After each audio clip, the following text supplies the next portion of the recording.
réduire la consommation d'énergie d'un moteur d'une voiture, concevoir une prothèse robotisée ou fabriquer de nouvelles fixations de planches à neige, ça peut t'intéresser?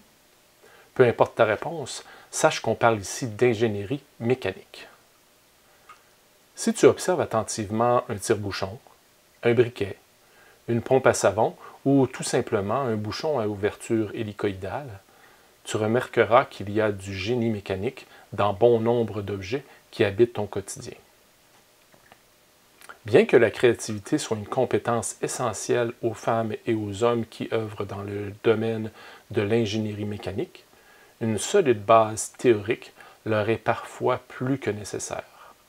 On peut ici penser à un diplôme d'études professionnelles en design industriel ou en technique d'usinage, un diplôme d'études collégiales en technologie du génie industriel ou un baccalauréat en génie mécanique, pour ne nommer que ceux-là.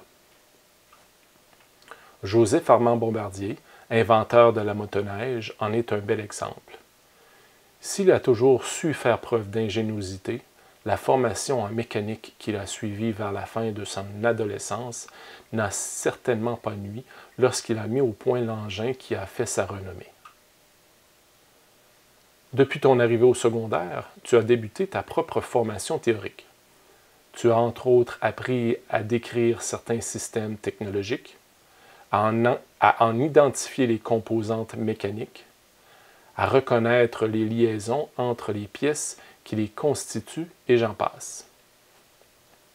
Reconnaître le rôle d'une pièce dans un objet technique est une chose. Justifier le choix d'avoir utilisé cette pièce en est une autre.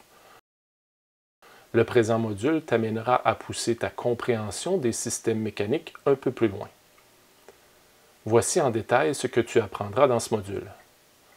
Les contraintes des matériaux et leur déformation, les propriétés mécaniques des différents matériaux entrant dans la fabrication des objets ou des infrastructures, et finalement, les caractéristiques des matériaux. Mais avant tout, un test diagnostique.